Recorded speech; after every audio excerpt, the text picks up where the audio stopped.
오늘 설교 제목을 인생의 마지막을 준비하던 여인, 그렇게 정해봤습니다. 북이스라엘 아합 시대 때 우상 바알과 아세라를 섬김으로 인해서 그 땅에 비가 그치게 됩니다.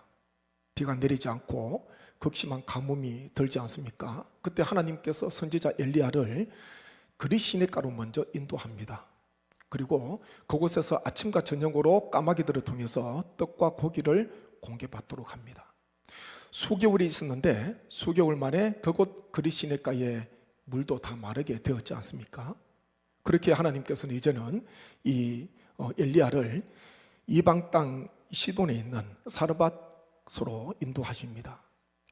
오늘 읽은 말씀 9절 보니까 9절을 그렇게 말씀하지요. 너는 일어나 시돈에 속한 사르밧으로 가서 거기 머물라. 내가 그곳 과부에게 명령하여 내게 음식을 주게 하였느니라. 그렇게 기록이 되어 있습니다. 이 9절만 보게 되면 이 이방 땅 시돈에 있는 사르밧, 이곳에 있는 이 과부, 가뭄 중에도 여기에는 양식이 넉넉하구나, 양식이 있구나, 그렇게 생각될 수가 있습니다. 하나님께서 이 과부를 통해서요 음식을 주게 하였다, 그렇게 엘리야에게 말씀하십니다. 내가 다 준비해 놨으니까 사르밧으로 가면 돼. 이 말씀만 들으면요, 이 과부지만은 먹을 양식이 풍족하구나, 그렇게 생각이 들 수도 있습니다. 그런데 실상은 이 과부의 형편은요 말이 아닙니다. 엘리야가 사르밧으로 가서 이 여인을 처음 만났을 때에 여인이 무엇을 하고 있었나 말씀에 보게 되면요 그렇게 말씀을 하고 있죠. 12절 말씀 한번 보시죠. 12절 같이 읽습니다. 그가 이르되 당신의 하나님 여호와께서 살아계심을 두고 맹세하노니 나는 떡이 없고 다만 통에 가루 한 웅품과 병에 기름 조금뿐이라. 내가 나뭇가지 둘을 주워다가 나와 내 아들을 위하여 음식을 만들어 먹고 그 후에는 죽으리라. 아멘.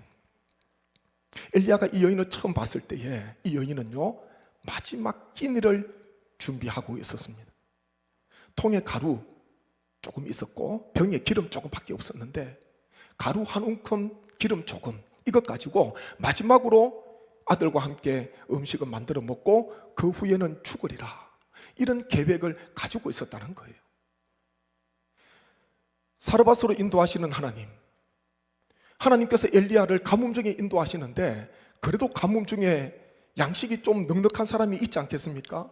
부유한 사람이 있지 않겠습니까? 어떻게든 양식을 모아서 그 가뭄 중에, 기근 중에 그래도 양식을 먹는 그런 사람들이 있었을 것인데 하나님께서는 어디로 인도하셨나? 사르밧에 있는 이 과부에게로 하나님께서 엘리야를 인도해 주셨습니다. 처음 만났을 때 얼마나 비참한지 이제는 마지막 식사를 이 땅에서 하고 나는 아들과 함께 죽으려고 합니다, 이런 이야기를 하고 있습니다. 이 얼마나 형편이 딱합니까?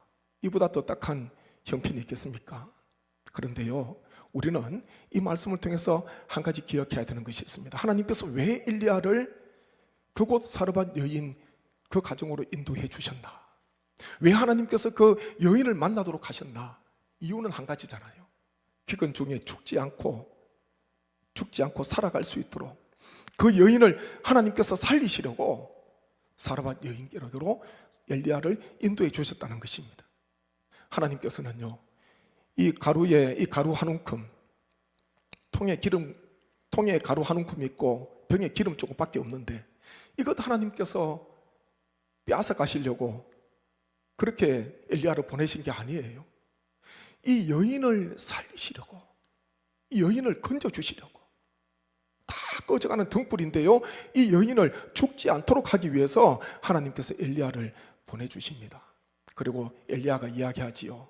나에게 그것을 가지고 떡 한 조각 만들어주면 하나님께서 통에 가루가 떨어지지 않게 하시고 병에 기름이 마르지 않는 그런 은혜를 베풀어 주실 거야, 그런 말씀을 합니다.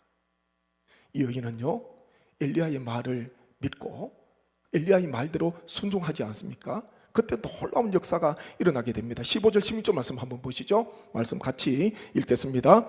그가 가서 엘리야의 말대로 하였더니 여호와께서 엘리야를 통하여 하신 말씀같이 통의 가루가 떨어지지 아니하고 병의 기름이 없어지지 아니하니라. 아멘. 앞으로 이 여인 3년 동안 기근 때문에 양식을 구할 수가 없는데 3년이라는 긴 기근이 있는데요, 이제 마지막 만찬을 하고 죽으려고 했는데 하나님께서 이 여인을 살려주십니다. 비가 지면에 내릴 때까지 통의 가루가 떨어지지 않고 병의 기름이 마르지 않는 놀라운 이적을 하나님께서 베풀어 주셨습니다. 엘리야의 말, 엘리야가 전하는 하나님의 말씀에 순종했을 때에 하나님께서 놀라운 은혜를 이 여인의 가정 속에 베풀어 주셨다는 것입니다. 하나님께서는요, 나의 계획은 아무것도 없지만 나의 인생은 너무 캄캄하다 하더라도, 절망적이고 아무런 소망이 희망이 없는 것처럼 보인다 하더라도 우리 하나님께서 오시면은 하나님께서 나의 생명을 살려주시고 캄캄한 지륵 같은 어두움 속에서도 하나님께서 환한 빛을 허락해 주셔서 다시 건져주시고 살려주시고 생명을 붙들어 주실 줄 믿습니다. 솔로몬이 죽고 난 뒤에 그 아들 르호보암 때에 이스라엘이 나뉘어지게 됩니다. 북이스라엘과 남유다로, 10지파와 2지파로 나뉘어지지 않습니까? 북이스라엘과 남유다로 나뉘어지게 되는데 북이스라엘 왕조가 여러 번 바뀌었습니다. 그런데 남유다는 다윗의 왕위가 계속해서 이어지게 됩니다. 다윗의 왕위가. 근데 그 후에 다윗의 자손들, 우리가 알듯이 다 선한 왕이었습니까? 다 조상 다윗의 길로 행하던 그런 사람이었습니까? 그렇지 않잖아요. 다윗의 자손 가운데 악한 왕도 있었습니다. 정말 악한 왕, 그런 왕도 있었습니다. 절체절명의 위기도 있었습니다. 그런데요, 하나님께서 다윗의 왕위를 하나님께서 끝까지 붙들고 계시더라고요. 왜냐하면 다윗에게 하신 하나님의 약속의 말씀이 있어서 내가 너 왕위를 견고히 하겠다, 영원히 견고히 해주시겠다, 하나님께서 그런 약속을 하셨기 때문에 다윗의 왕위를 하나님께서 끝까지 붙들고 계십니다. 사람이 힘으로 된 게 아니에요. 사람이 힘으로 다윗의 왕위가 계속해서 이어진 게 아닙니다. 하나님께서, 신실하신 하나님께서 그때마다 건져주시고 살려주셨습니다. 한 가지 예를 보면 좋겠습니다. 북이스라엘 아합 집을 따랐던 남유다 왕 아하시야가 있습니다. 이 아하시야가 죽고 난 뒤에 그 아하시야의 죽음을 보면서 그의 어머니 아달랴가 마음속에 얼마나 안타까움이 있는지 마음에 화가 일어나는 거예요. 그러면서 다윗의 집에 씨를 다 진멸시킵니다. 씨를 다 진멸시켜요. 하나님께서는 다윗의 왕위가 계속해서 이어지도록 하셨는데 아달랴라는 이 아하시야의 어머니가 일어났어요. 다윗의 집에 씨를 다 진멸시킵니다. 근데 그때 한 사람을 남겨두잖아요. 아하시야의 누이입니다. 누이가 아달랴가 다윗의 집에 씨를 다 진멸할 때, 왕자들을 죽일 때에 요아스라는 아주 어린, 한 살밖에 안 된 요아스라는 그 아들을요, 유모와 함께 자기 침실에 숨깁니다. 얼마 동안 숨기는가? 아달랴가 6년 동안 남유다를 통치하는 동안, 6년 동안 이 요아스는 성전에 숨어서 지내게 됩니다. 말씀을 한번 확인하시죠. 역대하 22장 11절 12절 말씀 한번 보십시오. 왕의 딸 여호사브앗이 아하시야의 아들 요아스를 왕자들이 죽임을 당하는 중에 몰래 빼내어 그와 그의 유모를 침실에 숨겨 아달랴를 피하게 하였으므로 아달랴가 그를 죽이지 못하였더라. 여호사브앗은 여호람 왕의 딸이요 아하시야의 누이요 제사장 여호야다의 아내이더라. 요아스가 그들과 함께 하나님의 전에 6년을 숨어 있는 동안에 아달랴가 나라를 다스렸더라. 아멘. 이 말씀을 쭉 읽어보게 되면은 정말 풍정등화와 같은 절체절명의 위기입니다. 이제 다윗의 왕위가 이제 끝이 나겠구나, 그렇게 생각되잖아요. 그런데 하나님께서는 아하시야의 누이를 통하여서 한 생명을 하나님께서 남겨놓으십니다. 유모와 함께 남겨놓으십니다. 젖을 먹고 자라야 되니까 유모와 함께 빼내어서 칼바람, 피바람이 부는데 거기에서 빼내어서 숨겨주잖아요. 6년 동안 숨겨줍니다. 아달랴가 죽을 때까지. 그리고 아달랴가 죽고 난 뒤에 요아스가 7세의 왕위에 오르게 됩니다. 7세에. 너무나 어린 애잖아요. 7세 때 왕위에 오르게 돼요. 저는 이 말씀을 대할 때마다 하나님의 손길, 하나님의 간섭하심, 하나님의 섭리를 경험하게 됩니다. 사람의 힘으로 한 것 아닙니다. 만약 사람의 힘으로 하려고 했으면 아마 남유다도 북이스라엘처럼 왕조가 여러 번 바뀌었을 거예요. 여러 번 왕조가 바뀌었을 것입니다. 그런데 하나님께서 다윗과 맺은 언약을 기억하시고 하나님께서 그 후손 가운데 등불을 하나님께서 끄지 않으시겠다는 그 하나님의 약속의 말씀, 그 약속의 말씀이 신실하게 이루어지고 있습니다. 하나님께서 절체절명의 위기에서 건져주시는 거예요. 하나님께서 살려주시는 겁니다. 우리 하나님께서 붙들어 주시면은 다시 회복이 되고 다시 일어날 줄로 믿습니다. 하나님께서 우리의 가정을 세워주시고 우리의 자녀를 살려주시고 우리의 삶을 하나님께서 인도해 주실 줄 믿습니다. 인생의 마지막을 준비하던 여인 어떻게 되었습니까? 마지막 식사하고 죽으려고 했는데 하나님께서 자신을 살리려고 기근 중에 가뭄 중에 어떻게든 하나님께서 건져주시려고 선지자 엘리야를 보내게 됩니다. 말씀 한번 보시죠. 이사야 42장 3절 말씀 같이 한번 읽겠습니다. 상한 갈대를 꺾지 아니하며 꺼져가는 등불을 끄지 아니하고 진실로 정의를 시행할 것이며. 아멘. 상한 갈대를 꺾지 아니하고 꺼져가는 등불을 끄지 않는다. 이 말씀이 큰 위로가 돼요. 우리 성도님 이 말씀을 얼마나 많이 듣습니까? 저는 이 말씀이 너무 좋은 거예요. 오늘 새벽에 욥기에 대한 말씀을 나누었지 않습니까? 욥기 이제 40장, 이제 41장, 42장 두 장만 남겨놓고 있는데 40장에서 욥이 하나님의 질문을 듣는데요 아무것도 대답하지 못합니다. 하나님의 권능과 하나님의 위엄 앞에서 압도될 수밖에 없는 하나님의 전지전능하심 앞에서 욥은 아무런 대답도 하지 못합니다. 너는 대장부가 되어서 허리를 묶고 한번 내 질문에 대답해봐. 하나님께서 말씀하시지만 욥은요 아무런 대답도 하지 못합니다. 40장에 와서 드디어 욥이 입을 열어서 첫 번째로 했던 고백이 무엇입니까? 저는 비천합니다. 저는 비천하니이다. 그런 고백을 했습니다. 하나님 앞에서 욥이 하나님 말씀을 듣고 난 뒤에 하나님 앞에서 깨달았던 것은 비천한 자신의 존재를 깨닫게 됩니다. 그것이 하나님의 은혜잖아요. 그래서 새벽에 그런 말씀을 드렸습니다. 자신의 비천함을 깨닫는 그것이 신앙생활의 출발입니다. 신앙생활의 출발은요 하나님을 만났던 사람들 보십시오. 다 하나님 앞에서 꼬꾸라졌어요. 하나님 앞에서 엎드렸습니다. 의기양양했던 살기가 등등했던 사울 다메섹 도상에서 주님 만나고 난 뒤에 빛 가운데 주님 만나고 주님의 음성을 듣고 난 뒤에 주님 누구십니까? 주님 제가 무엇을 하리이까? 꼬꾸라졌어요. 엎드렸습니다. 자신의 죄를 보게 되고 질그릇과 같은 자신의 인생을 바라보게 되고요 하나님을 만나게 되니까 하나님 앞에서 다 연약함, 내가 얼마나 비천한가, 내가 얼마나 연약한가, 내가 얼마나 부족한가, 내가 얼마나 무지하고 어리석은가. 욥은 하나님 배우기 전에는 친구들에게 자신의 지혜와 자신의 지식 그런 대로 괜찮다고 자랑했습니다. 그것을 나타냈지 않습니까? 그런데 하나님 앞에서는요 자신의 무지를 경험하게 됩니다. 비천한 존재라는 거예요. 이것이 신앙생활의 출발이고요 이것이 신앙생활의 끝입니다.